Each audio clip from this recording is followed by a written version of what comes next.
आपने कहा है जी कि रेस्टोरेंट इतने बजे बंद होगा, बेकरी इतने बजे बंद होगी, बेकरी को रेस्टोरेंट से 2 घंटे आगे रखा है। इसी तरह आपने कहा है कि फार्मेसी बंद नहीं होगी। हाँ, तो सर ये जो टोबैको है, ये ड्रग नहीं है? तो ये भी फार्मेसी की तरह बंद नहीं हो सकता। माल रोड की भी जान छोड़े, मेरे तो ख्याल में जेल रोड की भी जान छोड़े, मेन बुलेवार्ड, कलमा चौक, ये पूरा जो एरिया है ना, जो 3-4 मेन शराहें हैं, फिरोजपुर रोड हुई, इन सबको छोड़ दें और एक जगह फोकस करें, भट्टा भट्टा चौक। चौक।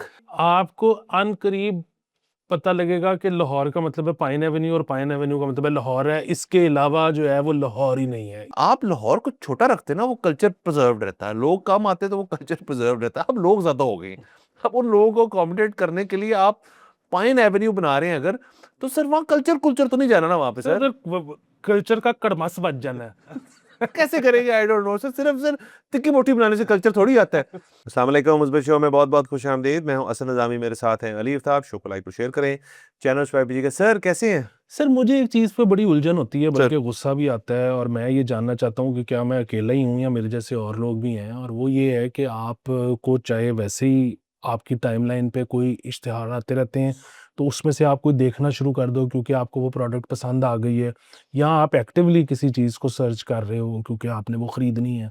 एंड बी एनीथिंग, मतलब वो चाहे रियल एस्टेट है, चाहे वो गाड़ी है, चाहे वो ग्लास है, चाहे वो बोतल है, कुछ भी है। अच्छा, उसमें आप वो जो है वो इश्तिहार जो है वो चाहे स्टिल पोस्ट में है, चलो उसमें तो ज़्यादा टाइम नहीं लगता देखने में, या वो वीडियो है जिसमें पूरी अपनी प्रोडक्ट दिखा रहे हैं, और एंड में वो पैसे नहीं बताते और कहते हैं कि इसके लिए ना आप डीएम कर लें। हम्म सर बहुत शदीद गुस्सा चढ़ता है। हम्म उसकी वजह ये है कि भाई मुझे अभी बताओ, मैं नहीं बातें करना चाहता, मुझे अभी बताओ कि मेरे बजट में है या नहीं है। मैं राब्ता करूं या मैं आगे चलूं कि ढूंढूं कि कहाँ मुझे चीज़ मिल जाएगी। तो उसकी अच्छा मैं वजह समझ सकता हूँ। वो ये है कि अब हम है ना, हमारा एक यूट्यूब चैनल है, हम उसमें जो भी इंफॉर्मेशन देते हैं उसमें से कई दफ़ा ये भी होता है कि हमारी कई प्रेडिक्शंस गलत साबित हो गई हैं। कई दफ़ा हमसे गलती से फेक न्यूज़ भी चली गई हम्म है। अच्छा, अब वो जो है ना, हम चाहें तो वो डिलीट कर दें, लेकिन हम वो डिलीट नहीं करते कि यार सही गलत हम जिम्मेदार हैं, हमने किया था, हमें और हमें हालांकि डर होता है कि किसी दिन हम हिट हो गए तो हमारी गलत चीजें निकाल के वो कहेंगे तुझे दिया भी क्या सी। हम्म लेकिन बस ऐसे ही है, अब क्या करें। अच्छा, जो एक चीज एक बंदा प्रोडक्ट बेच रहा है ना, उसका मसला शायद ये होता है कि मैंने अगर इसमें प्राइस बता दी, हम्म कल को इन्फ्लेशन की वजह से कीमत बढ़ गई, या प्रोडक्ट ज्यादा होने की वजह से कीमत नीचे हो गई, कीमत बढ़ गई तो लोग मुझे फोन करके पुरानी कीमत पे चीज मांगेंगे, प्राइस कम हो गई तो लोग समझेंगे मैं महंगा हूं और मुझे फोन नहीं करेंगे। और भाई तुम तो डिलीट कर सकते हो ना पुरानी वीडियो, हम्म तुमने क्या जरूरत है कि तुम पुरानी वीडियो भी ऑनलाइन रखो और वो सर्कुलेट होती रहे जिसमें प्राइस डिफरेंट थी। तो ये क्यों नहीं करते? इनको क्यों लगता है कि, या इनको ये लगता है कि जी हमारे अंदर कन्विंसिंग पावर इतनी है कि एक दफा जब बंदा हमें फोन कर लेगा ना, तो उसके बजट से बाहर ही क्यों ना हो, हम उसको कन्विंस कर लेंगे कि हम्म वो हमसे ले ले। हम्म मेरे ख्याल में तो बहुत टाइम का ज़िया है, बायर का भी और सेलर का भी, फोन पे डिस्कशनें करना। भाई आप अपनी वीडियो में बताओ प्राइस।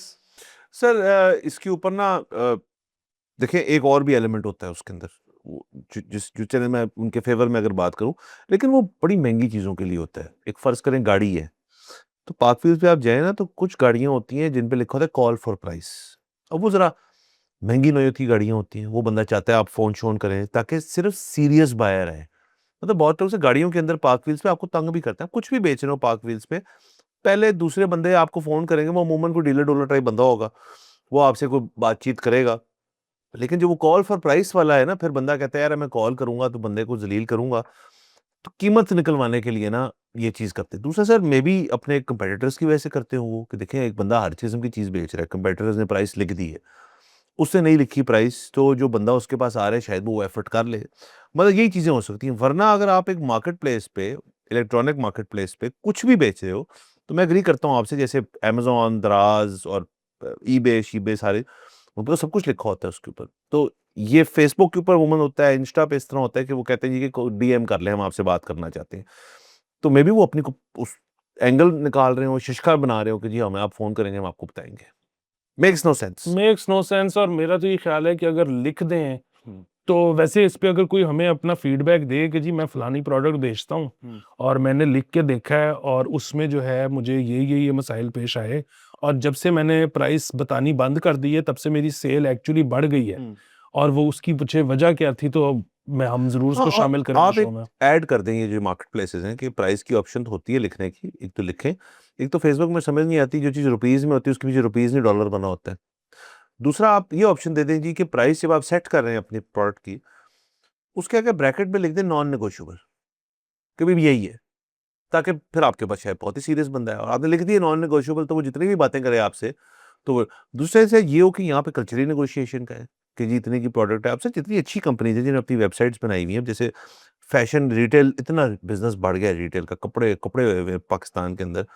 आप दुकान में जाके उनसे पिछले की तरह तो नहीं आप हैगल करते ना, जो प्राइस है वही प्राइस है, मतलब you can't take a discount.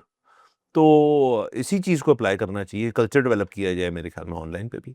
जी, बिल्कुल सर, ये वैसे जो आपने कपड़ों वाली बात कर दी ना, इसमें भी मेरे ज़हन में एक चीज़ आई है और वो ये है कि सो मैंने कुछ लोगों से पूछा है, अगेन उनकी राय हतमी नहीं हो सकती। सो मैंने कहा कि जो बाहर से कंपनियाँ ऑर्डर दे के अपने यहाँ पर कपड़े बनवाती हैं, उनकी तो बड़ी जो है एक्सटेंसिव किस्म की वो टेस्टिंग माँगते होंगे कि बीपीए फ्री है और फलाना है और ढमकाना है, क्योंकि ज़ाहिर है जो हम एक्सपोर्ट करते हैं जो हम टेक्सटाइल्स। एक्सपोर्ट करते हैं, जिसमें जो कपड़ा है उसके ऊपर डाइंग है, वो डाइंग जो है उसमें कौन-सा केमिकल यूज़ हुआ है, वो आपकी स्किन के ऊपर क्या मसले पैदा कर सकता है। आप अगर एक्ज़िमा प्रोन हो तो आपको वो पहनना चाहिए, नहीं पहनना चाहिए, सेफ कपड़ा है या नहीं है। सो ये सारी चीज़ें, यही जो ब्रांड्स हैं, क्या वो जो लोकल ब्रांड्स हैं, वो भी ज़ाहिर है यहीं पे टेक्सटाइल वगैरह पे बनते हैं, या अगर चाइना से भी आते हैं, तो क्या वो इतना ज़ोर देते हैं, इतनी टेस्टिंग होती है कि यहाँ जो कपड़ा बिक रहा है उस वो ये मतलब ऐसे केमिकल्स में से गुजरा है जो कि बॉडी के लिए सेफ है। तो अगेन जिनसे मैंने पूछा, उनका तो ये ख्याल है कि यहाँ पर जो चीज़ बिकती है उस पे इतनी टेस्टिंग नहीं होती, हम्म। और ये ख़तरनाक बात है। ये ख़तरनाक बात इसलिए कि ख़ास तौर पे बच्चों के लिए, हम्म। मतलब बेबीज़ के लिए। दूसरा ये कि ज़ाहिर है बड़ों के लिए भी, अब मतलब आप यही देखें ना कि ये ज़ाहिर है वैसे मतलब हतमी तौर पे तो नहीं कहा जा सकता कि जी पहले कैंसर कम होता था और अब ज़्यादा होना शुरू हो गया है। उसकी वजह ये है कि फिगर्स, नंबर्स तो शायद आपको यही बताएँ, बट अगेन यंग बंदे को कैंसर होना एक नॉर्मल है। कैंसर भी असूलन तो ओल्ड मैन्स डिज़ीज़ है। तो पहले इतनी उम्रें ही नहीं होती थीं, अब जब होती हैं तो फिर कैंसर भी ज़्यादा होता है। लेकिन बहरहाल अगर उसमें केमिकल्स वगैरह का भी कोई रोल है सिग्निफिकेंट, वी डोंट नो, लेकिन अगर कोई है, तो इसके ऊपर ज़ोर देना चाहिए। हाँ, बिल्कुल सर। मैं अब मुझे नहीं पता यहाँ पे तमाम तर चीज़ें जो है, यहाँ पे तो खाना-पीने की चीज़ें भी इम्पोर्ट होती हैं, यहाँ तो कुकिंग ऑयल से लेके चीनी से लेके हर चीज़ जो है वो एक हद तक इम्पोर्ट हो रही थी। क्या उसके ऊपर हमारी कोई एफडीए नुमा कोई अथॉरिटी बैठी हुई है जो कि उनको रेगुलेट करती है, या बस लाओ जी लाओ, खाना चाहिए, मुल्क में लोग बहुत हैं? ये अच्छा सवाल है सर, ये कोई हमें बताए यहाँ पे तो हम डिस्कस करेंगे। सर बिल्कुल। आगे चलते हैं सर। सर ये खबर मैं पहले पढ़ चुका हूँ, लेकिन ये फिर से हो रहा है। सर माल रोड की सर तज़ीनो आराइश और दिलकश बनाने के लिए सर फिर तैयारी की जा रही है सर, माल रोड सर। सर मेरी फेवरेट रोड है माल रोड, बाय द वे, इस शहर के अंदर। आप माल रोड पे गाड़ी चला रहे हो, चले चलाते हुए तो डेंजरस है, आप बैठे हो ना किसी के साथ इत्तेफाक से, आप ज़रा ऊपर देखें, आपको ऐसा ट्री कवर नज़र आता है। माल रोड तो एक खूबसूरत सड़क है सर, माल रोड। तो सर सबसे मज़ेदार इसके अंदर बहुत चीज़ें हैं कि जी हिस्टोरिकल साइट्स को ठीक करेंगे। 30 तारीखी जो इमारतें हैं उनकी अपकीप जो है वो की जाएगी। उसके अलावा इसके अंदर 1 अरब 35 करोड़ रुपए की सर लागत होगी, जिसका वर्किंग पेपर तैयार हो गया सर। वर्किंग पेपर आपको पता है मेरी फेवरेट चीज़ होती है। उसके अलावा सर इसके अंदर जो पूरी 6.9 किलोमीटर का आपका बेल्ट है, उसके ऊपर आपकी पार्किंग स्पॉट्स बनाए जाएँगे, क्रॉस वॉक्स ठीक की जाएँगी। और सर जो बेस्ट चीज़ है, वो ये है कि सर जो मोटरसाइकिल और मुसाफिर गाड़ियों के लिए रेड कलर ट्रैक बनेगा सर इसके अंदर। तो sir we have not learned. और उसके अलावा सर 11 क्रॉसिंग चौकों के खूबसूरत साइन बोर्ड भी लगेंगे सर इसके अंदर। तो सर 11 क्रॉसिंग के ऊपर बोर्ड लगे, और सर हाँ, इसके ऊपर ये कि जो पुराने इशारे लगे हुए हैं माल रोड के ऊपर, उनको नया बनाया जाएगा, उनको ई बनाया जाएगा, तो सर ऑटोमेटिक किया जाएगा उनको सर। लेकिन वो सब चीज़ें ठीक है, आप ज़रूर कर लें, ये रेड रंग की क्रॉसिंग क्यों बना रहे हैं, ये हम कर चुके हैं, ये हमने वो बाइक लेन बनाई थी, उसके ऊपर हरा पेंट किया था, एक बारिश में वो उड़ गया था, फिर वो बाइक लेन आप ही को उड़ानी पड़ी, बड़ी आपको गाल गलौच हुई उसके ऊपर, लोगों ने बड़ा इसको पसंद नहीं किया, ट्रैफिक पुलिस वालों की ड्यूटी लगा दी गई। मान लो ठीक है सर, क्या है ये, क्यों कर रहे हैं 1 अरब रुपया? एक तो ये, और दूसरा ये कि ये जो कह रहे हैं कि हम पार्किंग वगैरह बनाएंगे, तो उसके लिए तो आपको मजीद खुला करना पड़ेगा ना, आप जो एग्जिस्टिंग है उसको तो नहीं नहीं आप नहीं सर, कर सकते। 9 पार्किंग साइट्स के ऊपर सफेद लाइनें लग रही हैं सर, बस अच्छा अच्छा और अच्छा कुछ अच्छा, नहीं है। फिर ठीक है। तो बस यही है वहां पे एक्चुअली, जो पूरी की पूरी माल रोड है ना, हम्म उसका right left through out history है। हम्म तो उसको जो है ना, मतलब अनफॉर्चुनेटली या फॉर्चुनेटली उसको ना खुला नहीं किया जा हम्म सकता। तो मेरे ख्याल में उसको भी उसके हाल पे छोड़ देना चाहिए। ये जो कलमा चौक है ना, अब इसको भी माफी दे देनी चाहिए। अब बिल्कुल सही है सारी सर। डेवलपमेंट जो है ना कितने और ले जाओ। सर मैं जम्मू में बताता हूँ कहाँ लेके जाए, सर दूसरा लोगों को ये पता नहीं है कि 6.9 किलोमीटर की माल रोड क्यों है। आप अगर जीपीओ से शुरू हैं और आप कैंटोनमेंट की जो राहत बेकरी है, वो पूरी माल रोड है। लोगों को लगता है माल रोड जो है वो पुल उतर तक और पंजाब असेंबली तक माल रोड है। वो अपर माल लोअर माल हमने उसको किया हुआ है हमने उसको, लेकिन पूरी माल रोड अगर आप गिने ना तो वहां तक है, उस पीएसओ पंप तक जो राहत बेकरी के सामने, उसके बाद अलग कहानी शुरू होती है। एनीवेज सर, बिल्कुल आप सही कह रहे हैं सर, माल रोड की भी जान छोड़े, मेरे तो ख्याल में जेल रोड की भी जान छोड़े, मेन बुलेवार्ड, कलमा चौक, ये पूरा जो एरिया है ना, जो 3-4 मेन शराहें हैं, फिरोजपुर रोड हुई, इन सबको छोड़ दें और एक जगह फोकस करें, भट्टा भट्टा चौक। चौक। हाँ सर तो लेकिन मैं सॉरी बात काट रहा हूँ, मैं क्यों कह रहा हूँ आपको सर, मैं अभी रिसेंटली कुछ दिनों के लिए फैमिली के साथ मरी का को प्लान बना, छोटा मोटा सा। तो मुझे तो वही याद है कि मरी आप एक्सप्रेसवे से पहले आपको बाराको से होके जाना पड़ता था, यही रास्ता था वहां पे, और फिर expressway was very pleasant. Sir मैं बड़े सालों बाद गया हूँ इस तरह माउंटेन करने, इस्लामाबाद आजा। सर उन्होंने आपका बाराको सारा नीचे कर दिया, अगर मैं सही प्रोनाउंस कर रहा हूँ उसे को, और ऊपर बहुत बड़ा ओवरहेड ब्रिज दे दिया जो सीधा एक्सप्रेसवे पे लैंड करता है। सो दे हैव डन इट, ये चीज सक्सेसफुली उन्होंने कर ली है कि नीचे की जो मार्केट का सब कुछ है वो ओवरपास के नीचे, किसी को दूर दराज नहीं किया, किसी को वो नहीं किया, जाहिर है जब लैंड कर रहा है पुल वहां पे कुछ शायद मसले मसाइल हो, लेकिन वो मैनेजेबल है। तो सर भट्टे चौक भी क्यों नहीं कर सकते सर? भट्टा चौक इज हमारा रूट है एयरपोर्ट जाने का या एयरपोर्ट से आने का भी। कुछ हमारे मेहमान बाहर से आए थे, तो बाकी शहर तो बहुत अच्छा है लाहौर शहर, लेकिन अगर आपने डीएचए जाना है, नॉट फेज 6-7 या गुलबर्ग जाना है या कहीं, तो आप भट्टा चौक से गुजरेंगे ना, तो उनका आप फर्स्ट इंप्रेशन लाहौर की भट्टा चौक दे रहे हैं लोगों को, ये क्या फजूल बात है? सर भट्टा चौक में हुकूमत का तो मुझे पता नहीं। मेरा जो प्रॉब्लम है ना वो ये है कि जब एक दफ़ा ये बन जाएगा जो आप बनाना चाह रही हैं हाँ वहाँ पे, तो लोगों की ज़िंदगी में यकीनन आसानी आएगी। लेकिन सर जब भट्टा चौक बंद करेंगे ना आप कुछ बनाने के लिए, तो एक दफ़ा लाहौर रुक जाएगा। दूसरी सर चीज, कितना को रुक जाएगा सर? हाँ दूसरी चीज ये है कि मैं आपको बता देता हूँ कि भट्टा चौक की बारी कब आएगी। हम्म जब ये पाइन एवेन्यू के पिछवाड़े में से उतरेंगे हम्म सर। आजकल जो है ना, एक कलमा चौक, तो वो कलमा चौक ना इनके जेहन से नहीं उतरता। नहीं होता सर। दूसरा सर, ये आजकल चढ़े हुए हैं पाइन एवेन्यू के ऊपर, पता नहीं सर इसको। पाइन एवेन्यू क्या है सर? सर उसको उन्होंने बनाना है मैनहट्टन। कहाँ है? सर ये जो है ना, ये आपका शुरू होता है लेक सिटी से शुरू होता है, और ये तोड़ आता है आपका जॉर्ज टाउन तक। वो एक रोड है, उसको इन्होंने, मतलब वो ऑलरेडी जो है ना, वो कोई मेरे ख्याल में 20 लाख रुपया किनाल होता था, और वो अब कुछ 30 करोड़ रुपया किनाल पे चला गया है। और वो उसके ऊपर चढ़े हुए मैं आपको बता रहा हूँ अभी अभी फोकस नहीं है। कि आपको अनकरीब पता लगेगा कि लाहौर का मतलब है पाइन एवेन्यू, और पाइन एवेन्यू का मतलब है लाहौर है। इसके अलावा जो है वो लाहौर ही नहीं है। इसको ऐसे वो शब उसके अंदर करना चाह रहे हैं। Why I don't know. Sir लेकिन समझ नहीं आ रही एक बात कि मैनहट्टन जो है क्यों बनाना है अपना मैनहट्टन? मैनहट्टन जो है वो बहुत छोटी सी जगह है। वो मैनहट्टन इस वजह से क्योंकि उसकी एक हिस्ट्री है, उसकी उन 1900 से लेके आपकी सारी दहाइयां जो हैं उसके अंदर मैनहट्टन का एक रोल रहा है दुनियावी कल्चर को शेप करने में। इसी तरह एक जमाने में लंदन का था, अभी भी उनका कल्चर चेंज हो रहा है। इसी तरह पेरिस की बात कर लें आप, तो ये इस किस्म के मुल्क है जिनमें बड़ी रिच हिस्ट्री है, बड़ा कल्चर। लाहौर में भी होगा, लेकिन आप लाहौर को छोटा रखते ना, वो कल्चर प्रिजर्व रहता है, लोग कम आते तो वो कल्चर प्रिजर्व रहता है। अब लोग ज्यादा हो गए, अब उन लोगों को अकोमोडेट करने के लिए आप पाइन एवेन्यू बना रहे हैं अगर, तो सर वहाँ कल्चर कुल्चर तो नहीं जाना ना वहां पे सर सर? कल्चर का कड़मस बच जाना है। कैसे करेंगे? आई डोंट नो सर। सिर्फ सर टिक्की मोटी बनाने से कल्चर थोड़ी आता है। और सर इस पे मियां नवाज शरीफ साहब कितने नाराज होंगे यार कि मैं एक तरफ भादी कर रहा हूँ और अपकीप कर रहा हूँ ओल्ड लाहौर की, आप लाहौर को फैलाई जा रही हैं। को पाइन एवेन्यू हो गया, तो रूडा हो गया, तो पता नहीं क्या क्या हो गया सर। अब पता नहीं, समझ आती नहीं है। दूसरा सर मुझे बताएं, अल्लाह माफ करे इस साल आई होप ऐसी सिचुएशन ना हो, हमारी 2-3 साल से या 5 साल से बड़ी हैवी ड्यूटी बरसात का सीजन हुआ है। इस पिछले साल तो बड़ी हाउसिंग सोसाइटियां जी उनके अंदर सैलाब आ गए थे और वो बांध बूंद बनाए भी तो उन्होंने अपने अपनी तरफ से, फिर भी पानी अंदर आ गया था। तो मुझे बताइए आपने कोई इसकी इस किस्म की अर्बन प्लानिंग की है? पाइन एवेन्यू जो भी जिसका आप जिक्र कर रहे हैं, जिधर यार अगर तो पानी आएगा, क्योंकि सर करीब जाते जा रहे हैं ना आप पानी के मजीद करीब जाते जा रहे हैं। लेकिन गुलबर्ग शुलबर्ग में तो जरा मुश्किल है ना होना, लेकिन आज जब जितना करीब जाएंगे तो इसका बारे में किसी ने सोचा है सर कि वेदर कंडीशंस भी, जरा क्लाइमेट के भी किसी बंदे से बात कर ली जाए?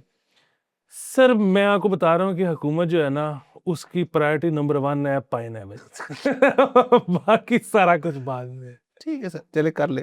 हालांकि सर मेरा तो अपने ख्याल में अगर कोई बंदा नहीं सोच रहा, अभी उन्होंने सर फेज 5 का जो वो गोल चक्कर है, वतीन चौक उड़ा के वहां बड़ी सिस्टम सिस्टम बनाए, बेहतरी आई है। Yes, they have been partially successful. फिर भी एक सर्टन घंटा आता है या पौना घंटा आता है जहाँ पे रश हो जाता है, चले ठीक है, क्योंकि वो दूसरा गोल चक्कर जो कॉफी टी वाला है, कॉफी जो भी नाम है उसका, कॉफी टी लीफ वाला, वो भी तक वहीं पे, तो उसको भी हटा दे। अगर तो आप कर रहे थे ना, तो उसको साथ ही हटा देना चाहिए था, तब और बेहतरी आ जाएगी। लेकिन फिर उन्होंने नहीं किया, व्हाटएवर द रीजन इज। तो सर कर लिया ना आपने, ठीक है। इसको कितनी देर लगी? 2-3 महीने लगे। बहुत ट्रैफिक होती है वहां पे भी सर, बड़े लोग रहते हैं वहां पे, बड़ा आना जाना होता है। उन्होंने लोगों के घर के आगे सड़कें पुटी सर 1-2 महीने के लिए। तो सर बटा चौक हो सकता है सर, फिर अगर तो वहां कर ले, यहाँ भी कर ले। बटा चौक इसमें लवारिस है ना सर, ना डीएचए कहता है हमारा है, ना एलडीए कहता है हमारा, ना कंटोनमेंट बोर्ड कहता है। अब हमें पता ही नहीं बटा चौक किसका है सर। ये असल में मसला है सर। बिल्कुल ठीक है। सर एक और खबर कर लेते हैं। बिल्कुल। सर ये है, औकातकार की पाबंदी खत्म की जाए, पान सिगरेट एसोसिएशन वाले कह रहे हैं sir. What lovely people sir. Sir मैं इस पे जो है ना पुरजोर आवाज बुलंद करना चाहता सर हूँ। एक तो पान सिगरेट एसोसिएशन का हमें मेंबर बनाया जाए सबसे हाँ पहले, सर, बिल्कुल। क्योंकि हम हालांकि हम पान खाते हैं ना सिगरेट पीते हैं, लेकिन सर हम एसोसिएशन के मेंबर होना चाहते हैं। सर क्योंकि हम दर्द दिल रखते हैं और हम उनका गम समझ सकते हैं। सर हम हमें से ही हैं, हमारे दोस्त हैं इस किस्म के। बिल्कुल। दूसरी चीज ये कि वो जो वो कह रहे हैं कि औकातकार की पाबंदी खत्म की जाए, कि ये जो आपने टाइमिंग बाकी चीजों पे लगाए हुए हैं वो इसके ऊपर अप्लाई ना करें, कि आप जो है ना खोखे बंद करी जाते हैं। हाँ। और मैं तकनीकी बुनियाद पे कह रहा हूँ कि वो बिल्कुल ठीक कह रहे हैं। देखिए आपने कहा जी कि रेस्टोरेंट इतने बजे बंद होगा, बेकरी इतने बजे बंद होगी, बेकरी को रेस्टोरेंट से 2 घंटे आगे रखा है। इसी तरह आपने कहा कि फार्मेसी बंद नहीं होगी। हाँ। तो सर ये जो टोबैको है ये ड्रग नहीं है, तो ये भी फार्मेसी की तरह बंद नहीं हो सकता। देखिए आप ये इस कौन सी दवाई है जिसका साइड इफेक्ट नहीं है? हम्म। तो बिल्कुल ठीक है, सिगरेट और पान के भी साइड इफेक्ट हैं, लेकिन जो लोग इसको डेली की बुनियाद पे लेते हैं, जिस तरह ब्लड प्रेशर की दवाई है, लोग डेली की बुनियाद पे लेते हैं, वो अगर छोड़ दें तो वो घर पे पहाड़ मतलब से। घर वालों का उनके साथ रहना मुश्किल हो जाए। हम्म। इसी तरह एक बंदे के सिगरेट खत्म हो गए हैं रात को, पान उसको नहीं मिल रहा, आप सोचो उसके बीवी बच्चों पे क्या गुजरेगी। तौबा।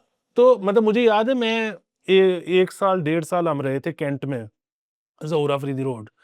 तो खैर पुरानी बात बता रहा हूँ, तब जो है ना, टेंट में कुछ नहीं होता होगा सर। तब वो बंद हो जाता था रात बेकरी के साथ खोखा कुछ 8-9 बजे, और उसके बाद सुनसान होता था। सर दोस्त मेरे घर नहीं आते थे कि जे उथे सिगरेट मुक गए तो सानू सदर जाना पैना है। सतर जाना पड़ेगा नंबर 1। दूसरा, अगर हम बैठ के अगर कुछ खाना खुना करना चाहते हो, मंगवाना चाहते हो घर पे करना, तो वहाँ कुछ है ही नहीं, आपको बड़ी दूर से मंगवाना पड़ेगा। वो बंदे कहते हैं ऐसे नहीं आते होते थे। सर एक तो ये बात है, आपका रेट वैसे बेहतर हो गया, अब तो सही अब तो हो सब गया, सही हो गया सर। दूसरा सर, सिगरेट पान एसोसिएशन वालों को सर, आपने तो दवाई का जिक्र किया जो ओरली आप ले रहे हैं सर, उसकी आप नफसियाती फवायद जो हैं उनको तो नहीं डिस्काउंट कर सकते सर। खोखे पे खड़े होके पान सिगरेट कंज्यूम करना दोस्त यारों के साथ या स्ट्रेंजर्स के साथ, ये हमारे कल्चर का ऐसा नहीं जितना कल्चर कल्चर तुम करते फिरते हो, ये भी कल्चर का हिस्सा है। और खोखा वाला सर कितना कोई एनवायरमेंटल जो आपको ना डेट्रीमेंट पैदा कर रहा है। पान बनाने में तो कोई धुएं नहीं निकल रहे, सिगरेट जो है वो बन के आ रहे हैं ना, उसके बाद सिगरेट तो लोग पी रहे हैं। मतलब अगर खरीदारी उनकी बंद करेंगे तो सिगरेट तो नहीं कम हो जाएगी, बंदे ने सिगरेट तो कहीं से सोर्स कर लेना है। तो इस चीज को चेंज करें। वैसे ये कल्चर सर हमसे इतना दूर जा चुका है सर कि खोखे के ऊपर खड़े होकर बोतल पीना और मतलब पेप्सी पुप्सी पीना और उसके बाद सिगरेट लगाना और दोस्त यारों मोहल्ले वालों से बातचीत करना और हालते वक्त जो है उसके ऊपर एक तबसरा पेश करना जो है, ये स्किल तो हम छोड़ बैठे हैं। क्योंकि ये व्हाट्सएप पे आ गई है, लेकिन व्हाट्सएप पे वो इफेक्ट ही नहीं कभी आ सकता, जो अभी भी सर, और अभी भी आई थिंक काफी सोसाइटी के काफी लोग जो हैं वो भी एक चीज करते हैं, घर से तंग आके बाहर निकलते हैं दोस्तों के साथ, तो उसको अगर आप टाइम बाउंड कर देंगे तो फिर तो मजा नहीं आएगा। सर बात बड़ी सादी सी है कि यहाँ पे ये जो मसला चल रहा है कि जी टिकटॉक की वजह से मुआशरा तबाह हो रहा है, तो आपने अगर टिकटॉक से मुआशरे की तबाही को बचाना है तो उसका एक ही तरीका है कि आप खोखे पे खड़े होके तो सिगरेट पिए और साथ गुफ्तगू करें। हाँ मतलब सोशलाइज ऐसे ही होगा ना, वरना तो फिर लोग स्क्रीनों के थ्रू ही सोशलाइज हाँ, करेंगे। लेकिन इसका एक और बहुत बड़ा मसला है सर, अभी पंजाब गवर्नमेंट ने सर दो चीजें की हैं, एक एक करके बात कर लेते हैं। एक तो उन्होंने ये किया है कि उन्होंने स्मोकिंग के ऊपर सर बहुत बड़ा एक मिशन जो है वो लॉन्च होने लगा है। आपकी सिगरेट अंडर एज सेलिंग के ऊपर एक बात बहुत ज्यादा मरीम नवाज का फोकस है। दूसरा, पब्लिक स्पेसेस में तंबाकू नोशी करना जो है उसके ऊपर एक बहुत बड़ी फाइन भी किया जाएगा, और बहुत बड़ी मुहिम शुरू होने लगी है, इफ नॉट हो गई है, मैंने इश्तिहार देखा था। तो शायद इसलिए भी खोखे शोको जो है उनकी मजीद शामत आने वाली है। तो एक तो ये मेरे को कहते हैं सिगरेट पीनी है ना, घर जाके पियो, खरीद लो, घर जाके पियो। वहां खड़े होने वाला कल्चर जो है सर, ये मेरे ख्याल में इसको दफन करने लग गया। सर पता नहीं, मैं तो मुझे समझ नहीं आती, अच्छे भले वो टैक्स पेयर्स हैं सिगरेट बनाने वाले, मतलब ये अगर उस पे टैक्स लगाएं और किसी तरह स्मगल्ड सिगरेट खत्म करें तो हुकूमत की दिहाड़ी लग सकती है। बिल्कुल सर, एक तो ये हो गया सर। दूसरा जो ये चीज़ की, ये अच्छी खबर है कि उन्होंने 16 से 18 साल तक के जो आपके यंगस्टर्स हैं उनके लिए एक लाइसेंस जो है मुतारिफ कराया है पंजाब गवर्नमेंट ने, और ये बहुत अच्छी चीज़ है कि, और अगेन उसका वही फैसिलिटेशन सेंटर्स जो हैं वहाँ पे ये बनाए जाएंगे। आप पहले से 16 साल के लड़के या लड़की का लाइसेंस नहीं बनता था, अब बन सकता है। इसके अंदर सिर्फ ये है कि आई थिंक वो ही फिर जब आप 18 प्लस हो जाएंगे कन्वर्ट हो जाएगा इनटू प्रॉपर लाइसेंस। नहीं, ये मेरे ख्याल में ये जो जुवेनाइल है ना, ये सिर्फ बाइक के लिए, ये गाड़ी के लिए नहीं है। सर तो गाड़ी भी है शायद इसके अंदर, मैं चेक कर लेता हूँ। अच्छा, वो आप चेक कर लें, क्योंकि ये बेसिकली तो सर ये मतलब उनके लिए जो तालिब इल्म है। तालिब इल्म है, और ये बेसिकली एडमिशन है इस बात का कि रियासत जो है या कम से कम हुकूमत जो है वो लोगों को पब्लिक ट्रांसपोर्ट नहीं दे सकी। जी आप सही कह रहे हैं सर, ये 125 सीसी बाइक तक और स्कूटी के लिए। तो ये बुनियादी बात वो है कि अगर बच्चों ने तालीम हासिल करनी है, हम्म और जाहिर है मतलब घर में 2-3 बच्चे हैं, तो बाप किस किस को ड्रॉप करता हम्म पड़े फिरे मुख्तलिफ कॉलेज हम्म। और मुख्तलिफ स्कूल और मुख्तलिफ क्या कहते हैं अकेडमियों में। तो लेकिन सर एज बड़ी उन्होंने 16 रखी है। चले 16 की समझ आती है, कुछ सोच समझ के किया होगा, लेकिन मेरे ख्याल में 16 से कम की जो उम्र के लोग होते हैं वो भी ट्यूशन सेंटर बेटर जाते तो होंगे, आई एम श्योर। हाँ, बस उससे पहले यही है कि पेरेंट्स खुद ही छोड़ें। हाँ वो ठीक भी है मेरे ख्याल। 500 रुपये इसकी सर सालाना फीस है, विच इज़ गुड, मुनासिब है, और पेरेंट्स का एफिडेविट भी इसके अंदर लगना ज़रूरी है। तो जो जिस घर के अंदर वो कहते हैं यार कि मैं तुझे छोड़ के आ तो रहा हूँ, तो तुझे मसले वाली क्या बात है, तो एफिडेविट फोर्ज भी बहुत ज़्यादा होंगे सर। वो बंदा अपना लाइसेंस बनवाएगा बच्चा, क्योंकि सर देखें वो भी ये वही कर रहे हैं जो पान वाले कर रहे हैं। सर ये जो एक आदत हम खो बैठ रहे हैं ना, घर से बाहर निकलने पे मजबूर होने वाली आदत, ये सर बहुत ज़रूरी है माशरे के लिए। आई थिंक इसके ऊपर ना कोई पब्लिक को ना अवेयर होना चाहिए कि घर के अंदर आप बैठे हैं और अपने फ़ोन पे ही बैठे हैं, तो पेरिफेरी में जो मामलात पेश आ रहे हैं ना घर के अंदर, हर घर के अंदर अमनो-अमान होता है। हम कहते हैं हर घर में अमनो-अमान होता है, लेकिन वो वक़्तन-फ़वक़्तन उसके अंदर तब्दीली आती है, कोई खराबी पैदा होती है, कोई लड़ाई हो जाती है, कोई आर्गुमेंट हो जाती है, कोई चीज़ खराब हो जाती है, कोई आपकी किसी से बदमज़गी हो जाती है। That is way of life, कोई मसले वाली बात नहीं है। तो उस सूरत-ए-हाल में अगर आपने आदत ही डाल दी है कि यार आपने किसी कोने में जाके अपने फ़ोन के अंदर घुस जाओ, उसको आपको उससे आपको वो ईज़ नहीं मिलेगी। वो क्या होता है यार, ये घर में बड़ी टेंशन है यार, तू किधर है? चल खोखे में मिलते हैं 5 मिनट में। तो बाहर आ गए। इसी तरह यार कि मेरे पास बाइक है, चल कहीं वैसे ही ड्राइव अराउंड करते हैं। सर अगर ये कल्चर खत्म हो गया तो ये सड़कें क्या खाली फिरेंगी यहाँ पे? लोग नहीं बाहर निकलेंगे। ये गलत है सर। यकीनन धूप लेना भी बड़ा ज़रूरी धूप है। लेना बड़ा ज़रूरी है सर। घर के अंदर बैठ के ये वाली धूप जो लेंगे, ये तो कुछ सालों बाद पता चल जाएगा मुझे, ये आँखें सबकी वाड़ गई हैं। तो लेट्स सी सर, डर लगता है ये चीज़ें सोच के। जान लेते हैं, अगले एपिसोड में मुलाकात होएगी। खुदा हाफ़िज़।